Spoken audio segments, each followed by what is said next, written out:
এখন আমি দাদুর সাথে বসে খেলা দেখছি, তো আমাদের ছাড়াও এখানে আবার অনেকেই আছে, সবাই বসে বসে খেলা দেখছে। এখন প্রায় সন্ধে হয়ে গেছে আর খেলার টাইমও শেষ হয়ে গেছে। তারপর দুই টিমের মধ্যে প্ল্যান্টিক করা হয়েছিল, তো প্ল্যান্টিকেও দুই টিমের স্কোর সেম হয়েছে। এখন খেলাটি শেষ করা হবে টসের মাধ্যমে, তাই দুই টিমের গোলকিপারকে ডাকা হয়েছে। এখন আমাদের রেফারি দাদা টসের যে নিয়মকানুন আছে সবকিছু ভালো করে বুঝিয়ে দিচ্ছে। টসটা হবে ফিফা নিয়মে, তো সেই নিয়মগুলো বলে দিচ্ছে। প্রথমে দুই চিরকুটের মধ্যে একটাই ফিফা নীল ও আরেকটাই ফিফা হলুদ লেখা থাকবে।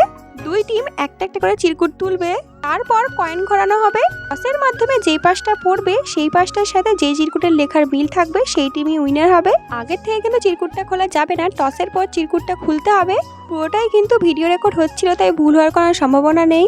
কয়েনে কিন্তু ফিফা নীল পড়েছে আর এই টিমটার কাছে ফিফা নীল লেখাটা ছিল, তাই আজকের উইনার এই টিম। আজকের লাস্ট মেগা ফাইনাল ম্যাচের ম্যান অফ দ্য ম্যাচ হিসেবে আমাদের এই গোলকিপার দাদাকে পুরস্কৃত করা হলো।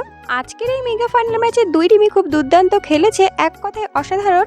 আজকে খেলার এই পর্যন্তই সমাপ্তি। কালকেও কিন্তু আরো 8 টিমের খেলা আছে, তার সাথে ফাইনাল ম্যাচ। তো যে যে দেখতে চাও অবশ্যই আমার চ্যানেলটি সাবস্ক্রাইব করে রেখো, যাতে আমার ভিডিও সবার আগে তোমার কাছে পৌঁছে যায়।